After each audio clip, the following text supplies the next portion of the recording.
Kita lanjutkan nomor 71.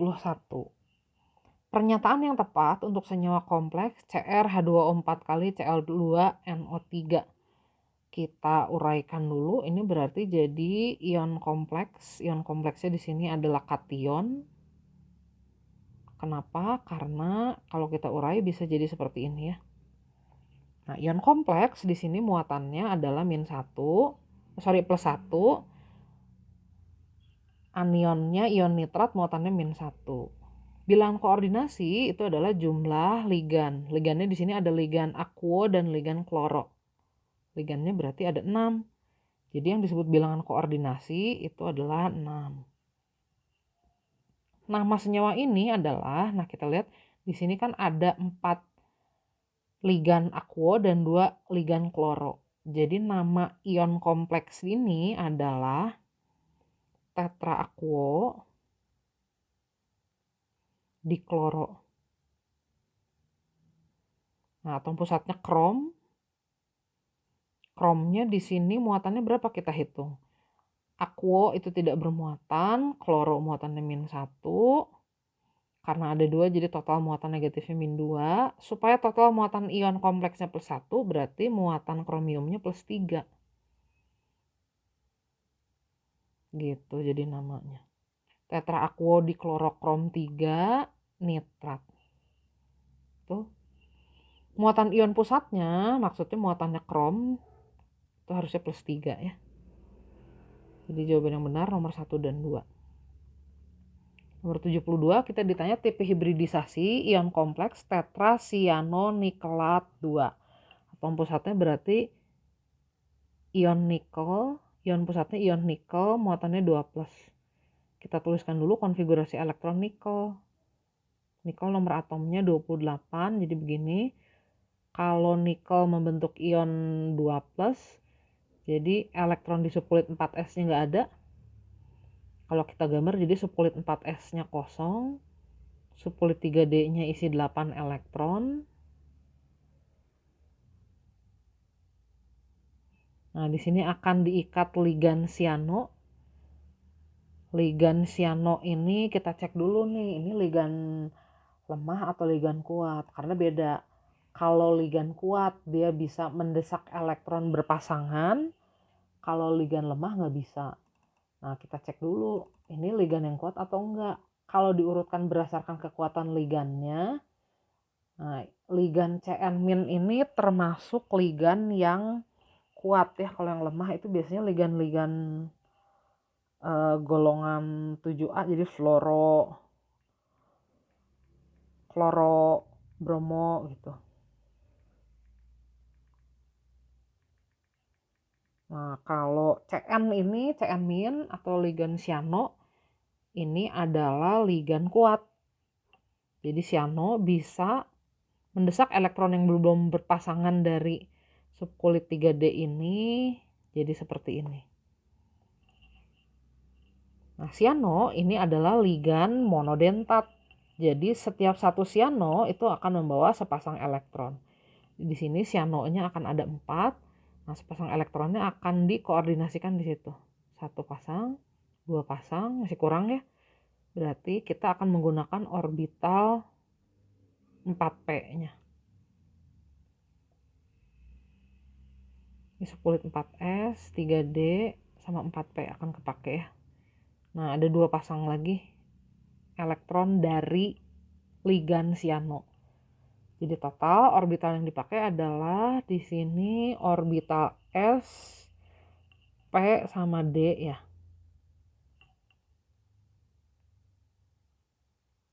Oh, sorry.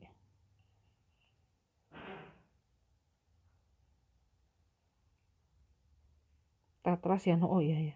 Berarti kalau dilihat dari sini jadi SP 2D. Nah, biasanya sih orbital P-nya dipakai duluan ya. Oh, kita ini aja, kita urutkan ya. Jadi D-nya di belakang karena ini subkulit 3D. Oh iya ya, oke, maksudnya gitu. Jadi D-nya 1, S-nya 1, orbitalnya yang dipakai sama ligannya. P-nya 2, DsP2.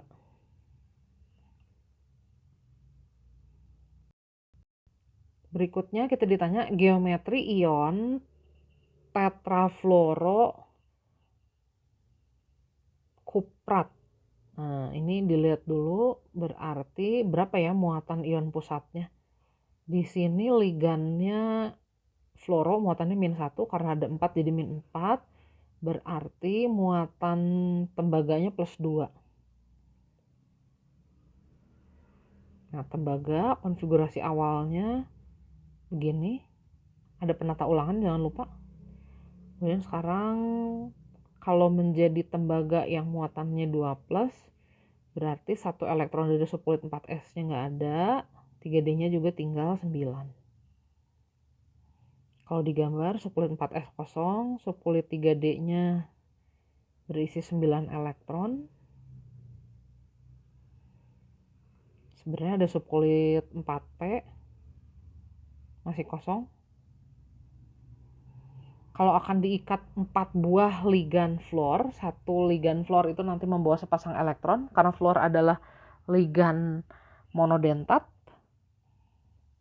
Nah, ini fluor ini adalah ligan lemah, jadi dia tidak bisa menggeser elektron supaya berpasangan. Ini nggak ngaruh juga ya, karena memang nggak akan bisa juga menempati orbital yang itu. Kita gambarkan di sini ada 4 ligan fluoro. Orbital yang terpakai 1 orbital S dan 3 orbital P. Jadi tipe hibridisasinya sp3. Ada 4 daerah elektron di situ. Nah, bentuknya berarti bentuk tetrahedral. Berikutnya perunggu, ini merupakan paduan logam. Perunggu itu paduan logam tembaga dan timah. Kalau Cu dan Zn ini adalah kuningan ya. Untuk melapis perhiasan emas dengan kromium, susunan sel elektrolisis yang tepat adalah yang akan dilapis itu harus dijadikan katode. Jadi katodenya adalah emas. Anodenya itu adalah pelapis, berarti kromium. Nah, yang nomor 3, elektrolitnya atau larutannya itu harus mengandung ion yang akan mengendap atau melapisi. Jadi harus ada krom 3+-nya. Jadi jawabannya adalah 3-3-nya benar ya. Berikutnya ditanya konfigurasi elektron yang merupakan gas mulia golongan 8A, jumlah elektron valensinya 8 dan blok P. Elektron terluarnya ada di subkulit P. Jadi nggak mungkin pilih nomor 1 sama nomor 2. Ini walaupun elektron valensinya 8, 2 tambah 6, tapi dia blok B, jadi dia golongan 7B. Nomor 2 elektron valensinya 10, berarti ini golongan 8B juga, tapi yang kolom terakhir. Kalau konfigurasi ketiga, ini blok P, jumlah elektron keluarnya dijumlahkan tuh dari subkulit 4S dan 4P, jumlahnya 8. Nah, itu benar, golongan 8A. Sorry, ini maksudnya 1, 2, dan 3 ya, ke auto number nih. Nomor 77, pernyataan yang tepat mengenai gas mulia. Helium digunakan sebagai pengisi balon udara karena masanya ringan. Ini enggak ya. Yang biasanya dipakai untuk mengisi balon udara itu harusnya pengisi balon udara. Saya ragu antara neon sama argon sama helium. Oh, ternyata benar helium. Sorry. Ini benar. Neon digunakan sebagai pengisi lampu reklame berwarna merah, betul.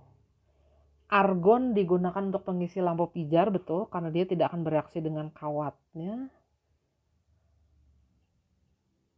Xenon digunakan sebagai standar panjang meter. Nah, ini bukan, karena yang biasanya dipakai untuk menjadi standar panjang meter adalah spektrum krypton. Nomor 78 yang merupakan konfigurasi elektron unsur krypton. Krypton ini nomor atomnya 36. Dia ada di golongan gas mulia periode 4. Konfigurasi elektronnya begini. Pilih aja yang terakhirnya gitu ya. D berarti. Kalau tidak disingkat gitu nulisnya. Nomor 7. Ini adalah bilangan kuantum elektron yang terakhir dituliskan pada beberapa unsur. Nah, unsur P ini elektron terakhirnya ada di subkulit 1s. Terlihat dari ini bilangan kuantum utama terakhirnya 1, L-nya 0. Berarti subkulit S. M-nya 0, memang subkulit 1s ini cuma punya satu orbital. Spinnya min setengah.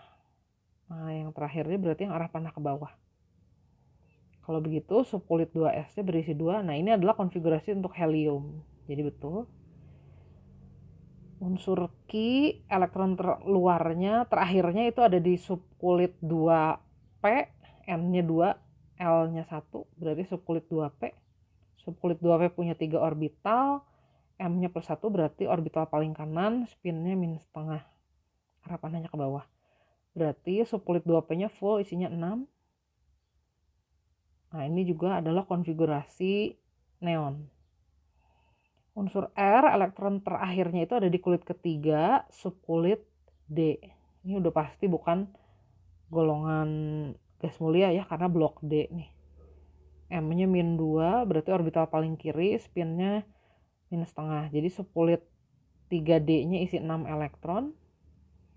Nah, ini unsur golongan 8B. Bukan ya. Ini konfigurasi untuk besi ini. Yang sulfur yang S, bukan sulfur, ini unsur yang dimisalkan S. Elektron terakhirnya ada di kulit keempat, subkulit P, M-nya plus 1 berarti orbital paling kanan, spinnya min setengah.